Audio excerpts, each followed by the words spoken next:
정의당 전북도당이 코로나 손실보상과 소급 적용 법안 통과를 촉구하고 나섰습니다.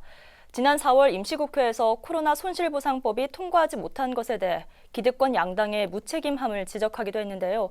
시급한 민생 해결을 위한 적극적 의지를 강조했습니다. 박원기 기자입니다. 코로나19가 1년 6개월째 이어지면서 소상공인 등 경제적 약자를 시작으로 어려움이 커지고 있습니다.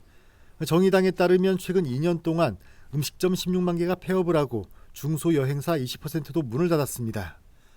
2009년 이후 중소기업 취업자도 크게 감소한 것으로 조사됐는데 자영업자들은 120조 원가량의 신규 대출을 받았습니다. 빚을 내 현실을 감내하고 있다는 겁니다.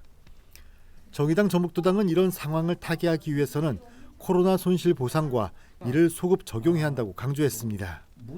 더 이상 버틸 수 없습니다. 그것은 자영업자의 빚이 아닙니다. 자영업자의 빚이 되어서도 안 됩니다. 정부가 자영업자에게 진 빚입니다. 그 빚을 갚는 것이 손실보상 소급 입법입니다. 이는 헌법에 근거를 두고 있다고 설명했습니다.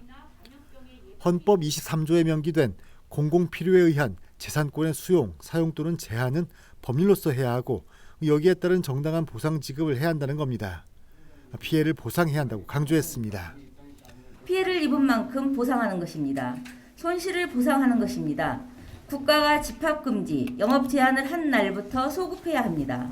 헌법에는 정부의 재량을 허용하지 않습니다. 강행 규정입니다. 정부는 의무를 이행해야 합니다.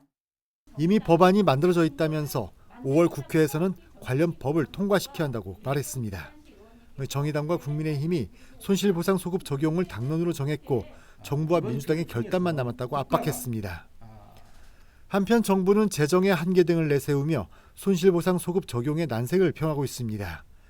특히 이미 몇 차례 지급된 재난지원금에 그 보상이 포함되어 있는 만큼 소급 적용은 불가하다는 입장입니다. BTV 뉴스 박원기입니다.